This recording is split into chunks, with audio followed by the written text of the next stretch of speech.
Пламен Марков Марков е български футболист, полузащитник и футболен треньор. Роден е в Севлиево.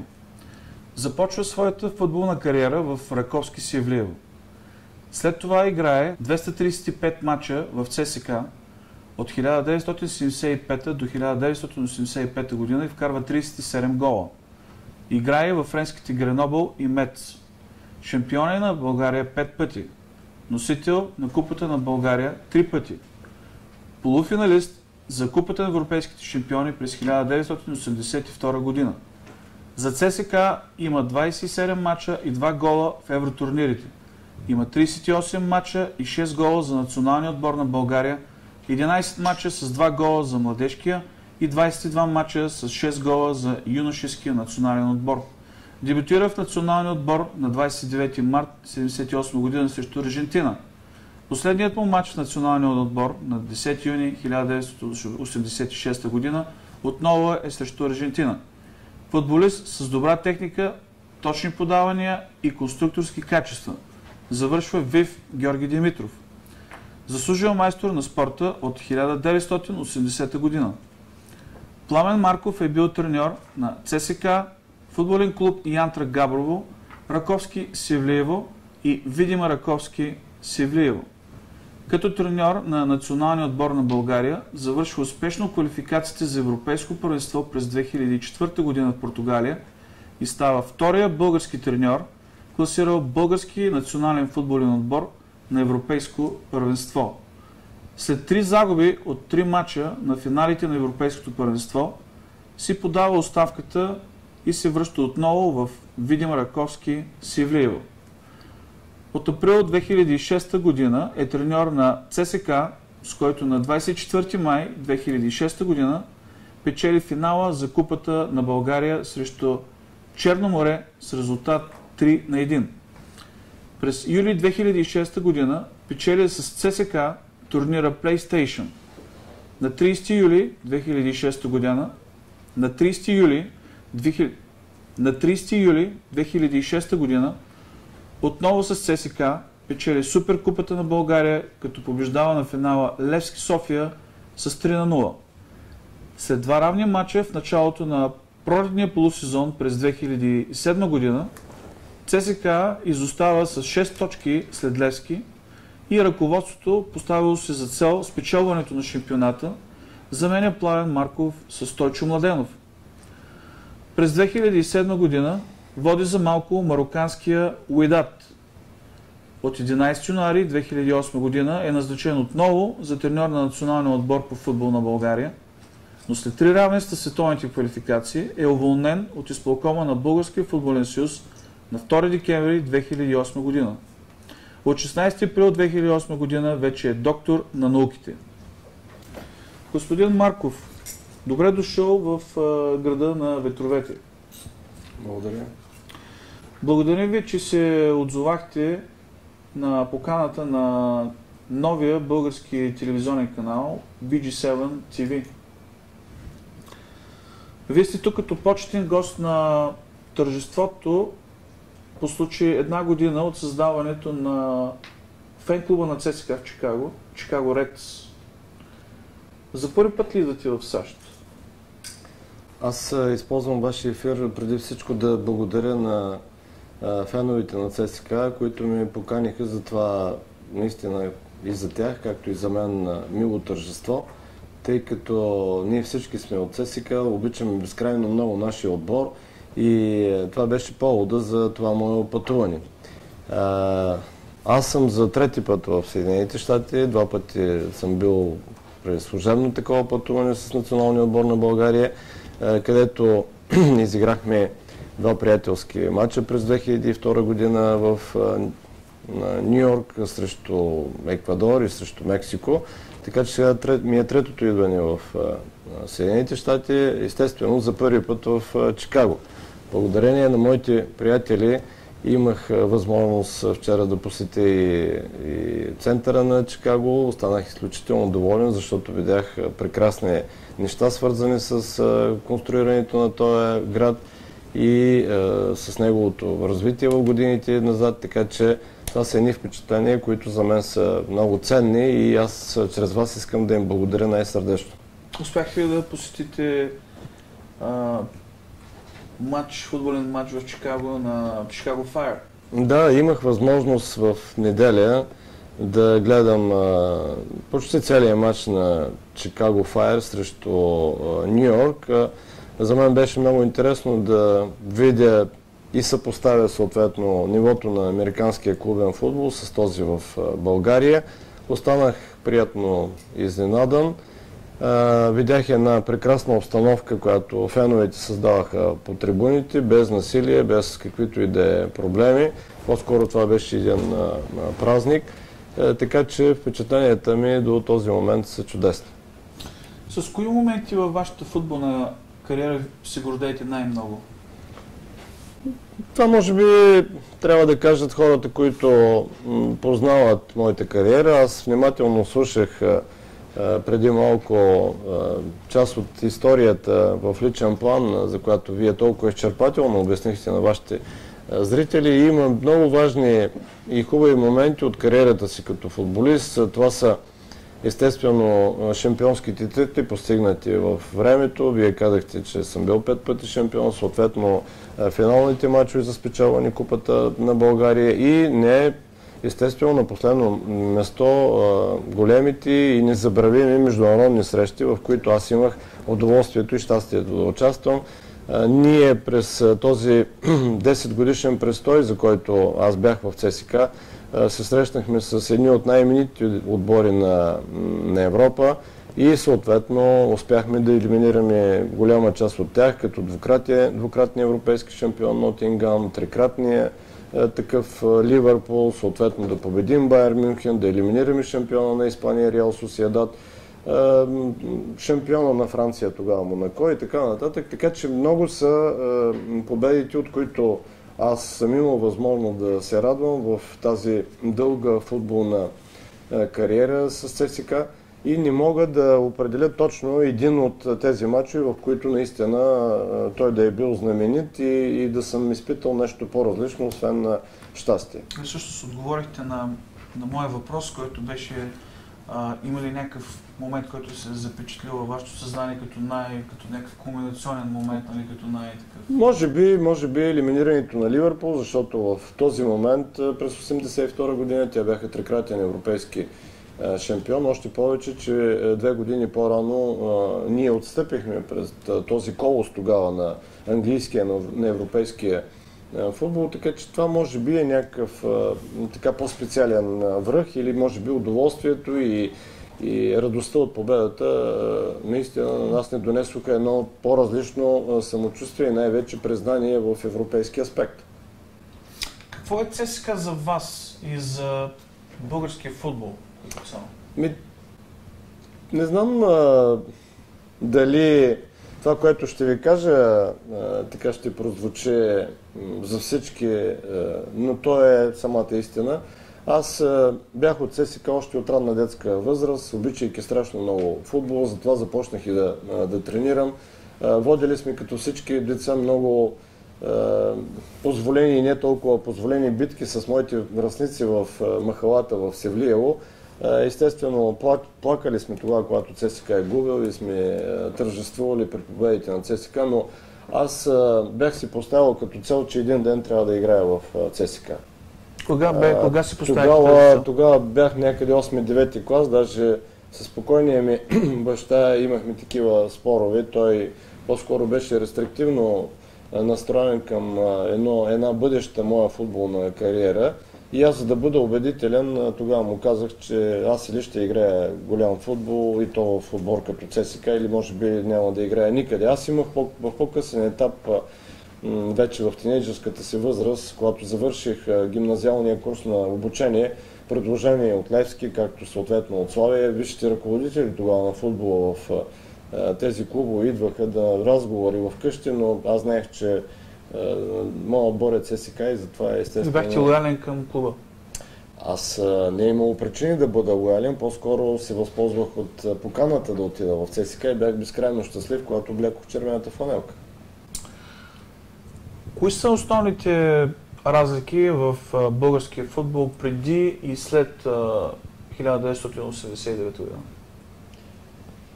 Ами, от моя гледна точка, голямата разлика след промените в нашето общество е, че доста от треньорите, които работеха с деца и юноши, просто напуснаха професията по чисто икономически съображения и страната мисля, че и по-скоро и ръководството на българския футбол, като че ли обърна така, беше не толкова настоятелен в работата с подрастващите. Аз считам, че основната причина за отстъплението в българския футбол е именно занижената работа с децата. Ние в момента имаме един много сериозен недостиг на класни футболисти, които могат да бъдат конкурентни на международното поле и това е основната причина българския футбол да търпи едно сериозно отстъпление. Считам, че успеха, който беше постигнат на национално ниво през 1994 година, беше създаден или постигнат по-скоро от поколения футболисти, които бяха израснали, изградени в времето преди промените, преди 1989 година. И това беше апогея на тяхното развитие като национални състезатели. Да не забравим обаче, че тяхното развитие продължи по-късно и в много именити големи европейски отбори, като Барселона, Атлетико Мадрид, Спортинг Лисабон, Хамбургер и така нататък. Аз изброявам клубовете, в които нашите футболисти играеха, и то по-голямата част. Освен големия технически потенциал, с който те разполагаха, участвайки в тези силни европейски първенства, те добиха самочувствие, много голям международен опит и това беше едно от основните за мен лично причини, поради която помогна за представянето и този голям връх в нашия футбол на националния отбор през 2004. Не е ли по-голяма ролята, като че ли през последните 10-20 години на парите във футбола? Говорим за чернотото, за богати, големи клубове, които могат да си позволят да привлекат добри футболисти. Не оказва ли това някакво деморализиращо въздействие върху играчите, върху феновете, въобще върху атрактивността на тази игра? Ако говорите за България, може би имате основание, но виждате, че парите... Не само за България, аз говоря по принцип. Не мисля, защото комерциализирането на футбола и на спорта като цяло по-скоро доведе до натрупване на огромен брой звезди в клубове и по-богатите отбори практически са облагодетелствани именно по тази причина, че могат да си позволят да купят най-скъпо струващите играчи за сметка на други такива. В този смисъл аз считам, че тимове като Манчестър Юнайтед, като Челси, съответно са привилегировани за други, като например Байер Мюнхен, където в Германия, както и Бекенбауър неотдавна сподели, те не могат да си позволят, защото няма този финансов ресурс и играчи от такава класа. Но пък радостното е, че през последните, да кажем, 2-3, може би, години или една-две, ето Байер стигна до финал за Шампионска лига, което пък мисля, че е добре за спорта. Що се отнася до черното тото, за което вие споменавате, естествено, че това е една много сериозна предпоставка за деморализиране на спорта.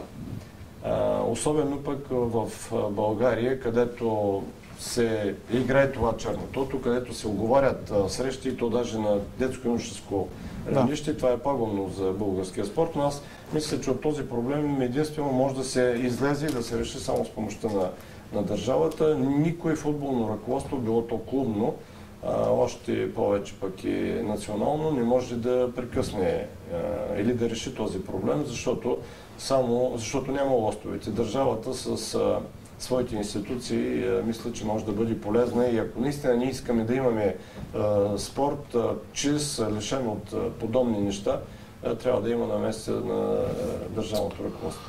Каква е причината да бъдете освободен от поста селекционер на българския национален отбор по футбол през 2008 година?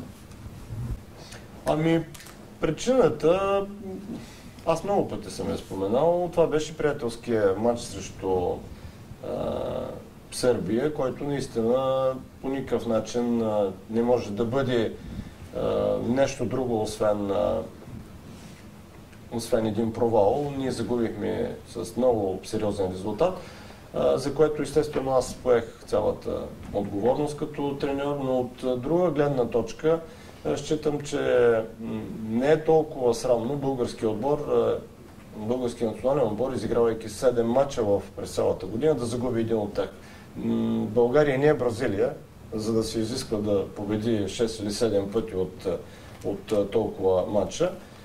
Освен това, аз по-скоро бях жертва на едно ръководство, което трябваше и искаше да намери работа на едни други хора, които на този етап бяха просто извън борда, така да кажем. Така че мнението си за ръководството на българския футбол съм го изказвал многократно пъти. Едва ли тук, идвайки в Съединените щати, трябва да се занимавам с хора, които през време на целия си мандат до сега, ръководейки българския футбол, показаха своята несъстоятелност.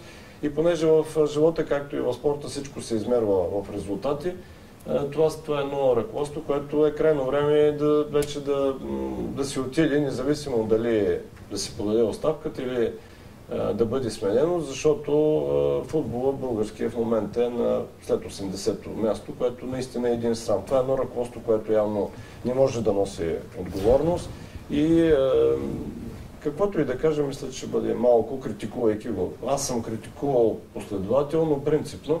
Факт е, че те искат да продължават да ръководят, като казват, че са направили всичко.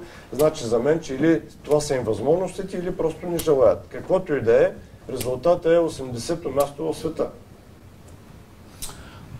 Вие казахте отговорност. Редно ли е, в едно ваше интервю вие казахте, че не трябва да се вини само треньора за неуспеха на един отбор, на националния футболен отбор? Аз не в много интервюта съм казвал. Това е една дълга тема. Ако, разбира се, имате време, аз ще ви кажа моето мнение. В България след 1989 година, т.е. след промените в обществото и в частност в футбола, до сега се сменят само треньори. Било то на национално или на клубно равнище. Какви са резултати? Едни и същи. Аз приемам, че навсякъде в света и в Европа се сменят треньори. И това е нормален процес. Но в България се прави само единствено това и българският треньор е единствено отговорния и само отговорния за проблемите в нашия футбол. Естествено, че треньорът е много важен елемент от целия процес, но има много фактори, които също са важни. Това са общините и държавата в частност като собственост на базите. Почти никакви грижи не се полагат, защото българските стадиони са обрасли с треви. Вие много добре знаете състоянието, в което се намират. След това идват менеджерските екипи или те наречените собственици на клубове. Идва ръководството на Българския футболен съюз, за което аз преди малко споменах. Кажете ми една реформа, която те са направили, нещо, което те да са променили и което да бъде предпоставка за някакви промени. Аз до този момент не виждам. След това идваме ние в иерархията, българските треньори. Давайки се сметка, че ние също изоставаме от съвременните тенденции на развитие на футбола, ние също имаме нужда от преквалификация. Никога не съм отричал това нещо, че на българския треньор трябва да се продължи квалификацията, да се опресни, ако щете, но безспорно, че българският треньор носи тая отговорност. Но той е единствен и само той я поема за проблемите. След това идват уредените мачове, поръчковото съдийство. И ето аз задавам един риторичен въпрос. Българските треньори ли уреждат мачовете? Българските треньори ли купуват съдиите? Българските треньори ли казват на футболистите си да играят черно тото? Като прибавиме лошата продукция, която футболистите изнасят, несигурността по стадионите, вече виждате, че на мачове ходят по 5-600 човека. Естествено ще се изразя малко иронично, роднините и най-близките на състезателите Нали? И това в крайна сметка е картината, която е свързана с развитието в момента, настоящето на българския футбол. И не трябва да се задаваме въпросите, ама защо така се получи? Ето именно по тези причини. Но пак ще кажа с това, което започнах. Не може само един човек да бъде причината. Виждате, през последните 5-6 години само в националния отбор колко колеги, треньори се смениха. И аз бях изключително доволен тогава, когато беше поканен един чужденец, един германец в лицето на Лотар Матеус, безспорно, който не е постигнал чак такива значими треньорски успехи, но това е един човек, който е дисциплиниран, който е организиран, който е бил под ръководството на едни много елитни германски треньори с една безупречна визитка като състезател. И това доказва моята теза, че в крайна сметка не българският треньор е виновен, защото дойде и чужденец, резултатите видяхме, че са същите. Неотдавна съдът постанови, че Българския футболен съюз не ви дължат неустойки за преждевременното ви освобождаване като селекционер на националния отбор през 2008 година. Кои бяха основните аргументи в полза на това съдебно решение? Значи няма първо такова съдебно решение. Аз защитавам позицията на българския треньор, казвайки, че договорите, които се сключват така по този начин, те нямат никаква стойност. И ще ви обясня защо. Не бих искал да занимавам вашата аудитория с моя случай, защото това са неща, от които той е частен случай, но той касае други треньори. Става въпрос за следното нещо, че договорите, които българските треньори сключват, те са по кодекса на труда. И всеки един треньор, независимо от клаузите, които има в тях за неустойки, те нямат стойност пред съда. По простата причина, че кодекса на труда в България казва така, че всеки един работник, в случая треньор, може да бъде освобождаван по всяко време с едномесечно предизвестие. Тоест плаща се една заплата и оттам нататък, независимо от клаузите, които треньора има спрямо клуба, те нямат стойност. И по тази причина аз казвам, че по-добре даже да няма договори, защото единствената стойност, която има тях, това е трудовия стаж. Кои са основните проблеми и предизвикателства за един футболен треньор в България на клубно и на национално ниво, освен на проблема с договора? Предизвикателствата, всеки колега, и аз не правя изключение, когато ставаме треньори, ние си поставяме индивидуални цели, съответно и клубни такива, за постигане на резултати. Всеки иска да постигне своя връх в професията, така че особено пък в отбори, които разполагат с по-добри състезатели, които съответно се поставят цели като постигане на шампионска титла или завоюване на купата. За всеки един колега, естествено, бидейки назначен на поста на такъв отбор, за него това е предизвикателство, за да постигне една такава цел, както също така пък за други тимове, чието желание поради по-скромни възможности е да не изпаднат и останат в групата. Пак в някои от вашите интервюта аз бях чул ваше изказване, че вие не виждате смисъл в мачове между силни и слаби български отбори, в които, освен всичко друго, даже и съдите помагат в повече случаи на силния отбор. Получава се като че тези мачове са безсмислени. Отдавна говоря, че формата на първенството, в който той еволюира, е компрометиран. Защо? Защото няма никакъв смисъл. Няма интрига. То няма интрига. То е ясно, че няма българския футбол каква полза има от матч, например, от водещия сега на Лудогорец Разград срещу някои от последните отбори. Освен това, всички ние в България, и специалисти, пък и зрители казват, и фенове, българските футболисти, между другото това е точно сравнение, българските футболисти не умеят или не могат физически да издържат на мачове в един цикъл, дворазов цикъл в седмицата, т.е. да играят среща в сряда-събота, например. И аз питам, ами някой да ги е накарал? Значи, първо има прекалено малко мачове в годината. Ние виждаме, че в именитите първенства Испания, особено Англия, футболисти играят между 70-80 мача. В България се играят двойно, че и малко повече срещи. Еми добре, те как да свикнат?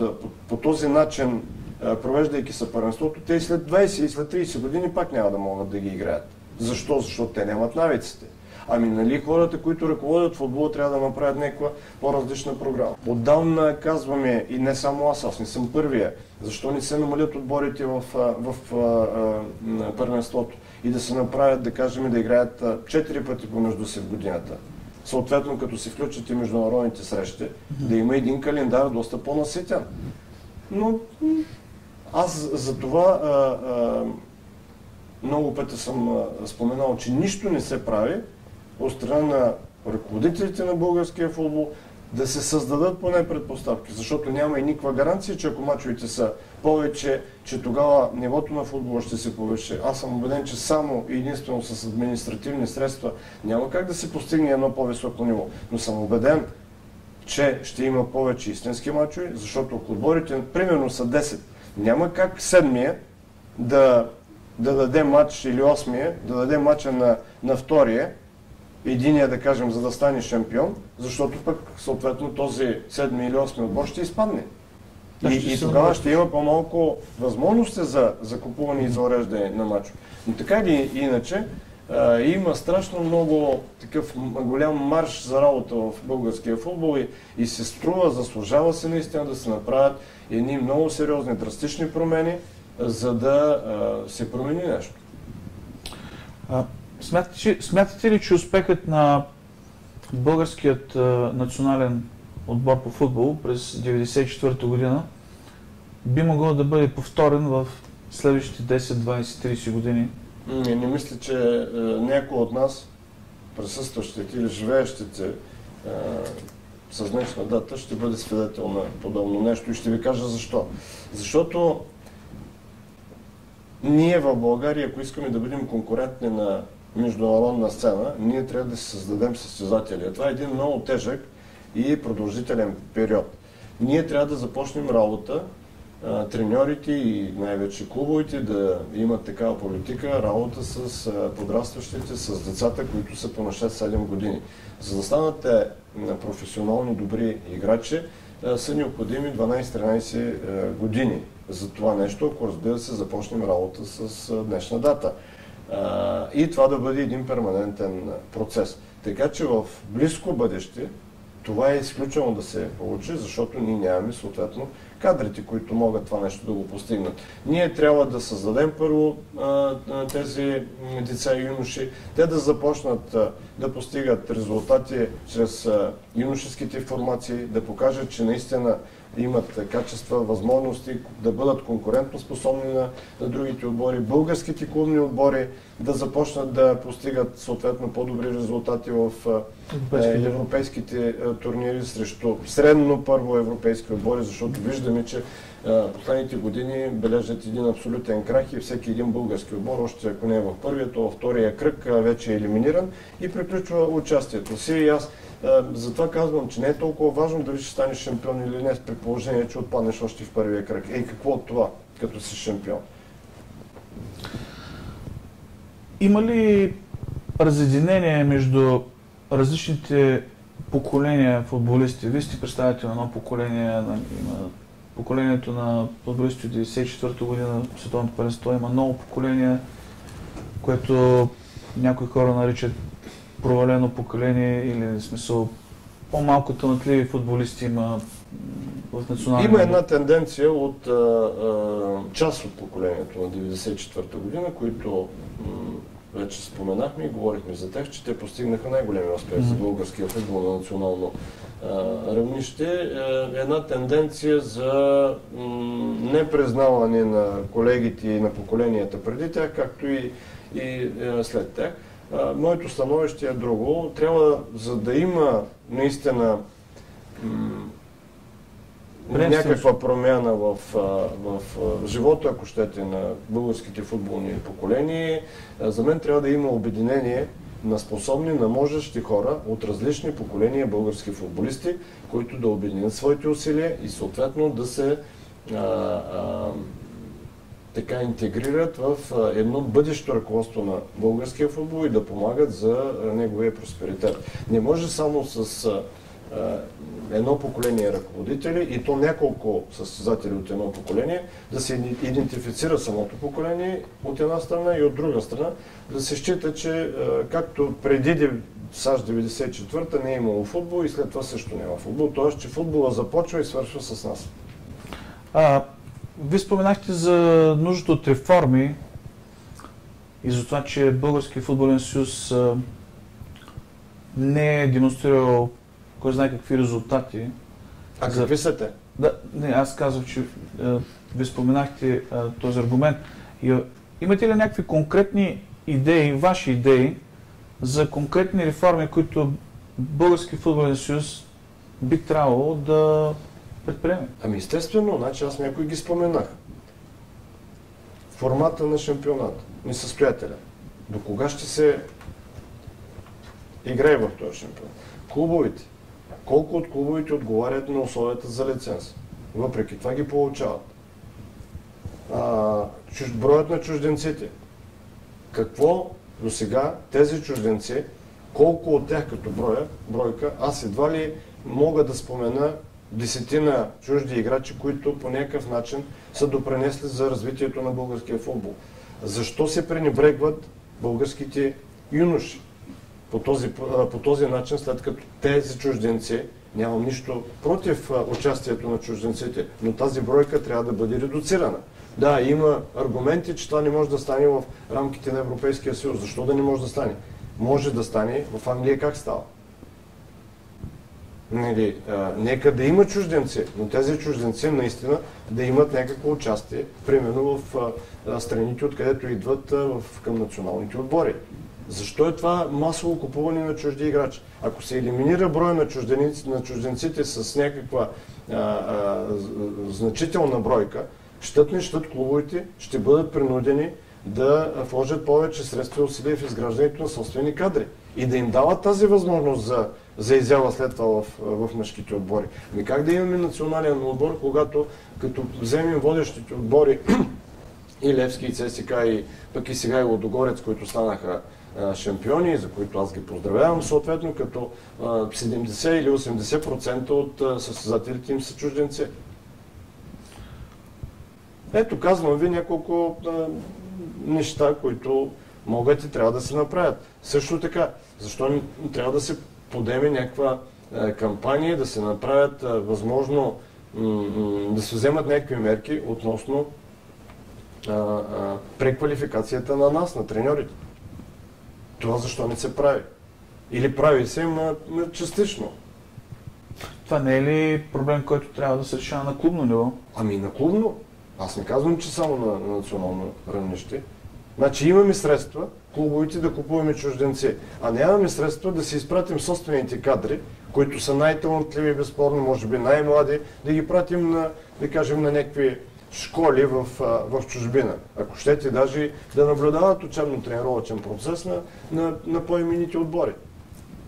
Да, аз не мисля, че купуването на чужденеца е по-ефтино, отколкото изпращането на един треньор, съответно, при 2 седмици участие в един учебно-тренировъчен процес.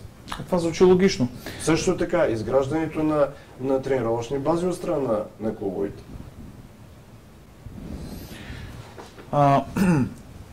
Как оценявате дейността на фен-клуба на ЦСКА в Чикаго, независимо от краткото им съществуване 1 година? От това, което знаете, как оценявате тяхната дейност? Да ви кажа откровено, аз нямах никаква представа за дейността на клуба и съответно на неговите, на хората, ваш които приятел и колега от миналото, Цветан Йончев, играе ключова роля в този фен-клуб. Освен него, с който ние бяхме 9 години съотборници, съответно и големи приятели, живеехме около 3 години в една стая на българска армия в началото, още като пристигайки в ЦСКА, бяхме още тинейджери. Аз не познавах никой друг и ще бъда непълно откровен, казвайки, че без да познавам хората, съответно дейността на този клуб, бях изключително приятно изненадан, когато видях българи в чужбина на това наистина много приятно и мило събитие, да видя толкова българи в чужбина сплотени в името на една идея, за наше щастие и удовлетворение идеята ЦСК. Толкова усмихнати хора, толкова приветливи, празнично настроени, обединени, което наистина мен много позитивно и приятно ме изненада и аз прикарах една страхотна вечер в тая компания. Чувствах се чудесно сред сънародници. Надявам се, че и по този начин, идвайки тук, съм доставил някакво удоволствие на тях. А имате ли информация по принцип за това колко фен клуба на ЦСКА съществуват в България и извън България? Ами в България знам за подобен фен клуб Червени сърца. Аз съм бил канен от тях. И не само аз, разбира се, колеги по един или друг повод. Те бяха организатори на 30 години от победата на Ливърпул. Мисля, че беше това нещо през месец март, ако не се лъжа, когато беше и датата от този именит матч. Събитието беше така организирано на стадион Българска армия. Една немалка част от колеги се отзовахме на тая покана, направи се един обяд, съответно имаше връчване на възпоменателни сувенири от събитието. Получи се едно много хубаво тържество, но аз искам да благодаря чрез вашия ефир на феновете на ЦСКА, на Чикаго Редс, които организираха тази среща, да им благодаря за топлото посрещане, за всички приветствия, които те отправиха както към ЦСКА, така и в личен план, защото аз бях свидетел на това събитие. И да им пожелая да продължат тази дейност и тези хубави отношения, които имат тук в Чикаго помежду си. И идеята ЦСКА събра не знам колко, но повече от 120 на души, верни фенове на ЦСКА и хора, обичащи футбола на едно място, прекарвайки една чудесна вечер. Вашия престой е сравнително кратък в Чикаго, но все пак ви имате някакви впечатления от града и от българската общност в Чикаго. Какви са вашите впечатления? Ами аз току-що казах, защото аз... Не, освен този фен клуб и почитателите на ЦСКА, имахте ли контакти с други българи? Аз съм от няколко дни тук, така че бях посрещнал от хората, инициатори на създаването на клуба и участващи в него. През цялото време съм бил с тях. Те съответно са ангажирани с моя престой в Чикаго. Благодарение на тях аз имах възможността да се запозная, макар и след една така много приятна разходка на тъй наречения даунтаун, разходка с... Кой ви направи най-силно впечатление в даунтаун Чикаго? Ами...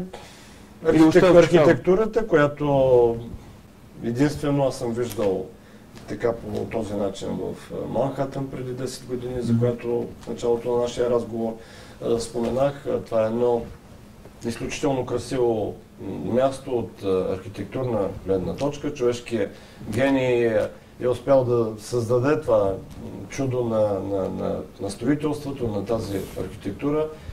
Така че не съм очаквал в мечтите си, нали, казвам съвсем точно и ясно, да видя подобни неща в Чикаго. Казах даже, разговаряйки с тях, че вие сте щастливи българите, които живеете в Чикаго, защото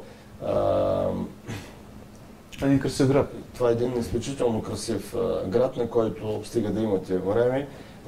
Ви е много близко да се наслаждавате и да посещавате тогава, когато имате желание. Вие споменахте за ролята на вашия баща в вашия живот, доколкото има информация. Малко преди да дойдете до Чикаго. И за голямо съжаление, това е част от човешката природа. Естествено, това са лични неща, които всеки по-своему си ги изживява. Аз съответно мога само да съжалявам, но... Мисълта ми беше, че ви прави чест, че сте изпълнили своето задължение като почетен гост на този фен клуб, независимо от тези обстоятелства в вашето семейство? Живота продължава за нас живите и ние трябва да го продължим по един достоен начин. Доколкото разбрах от представител на фен-клуба на ЦСКА, след това интервю вие отивате да гледате матч от Европейското първенство. Къде ще го гледате? Ами не съм запознат точно, където ме заведат.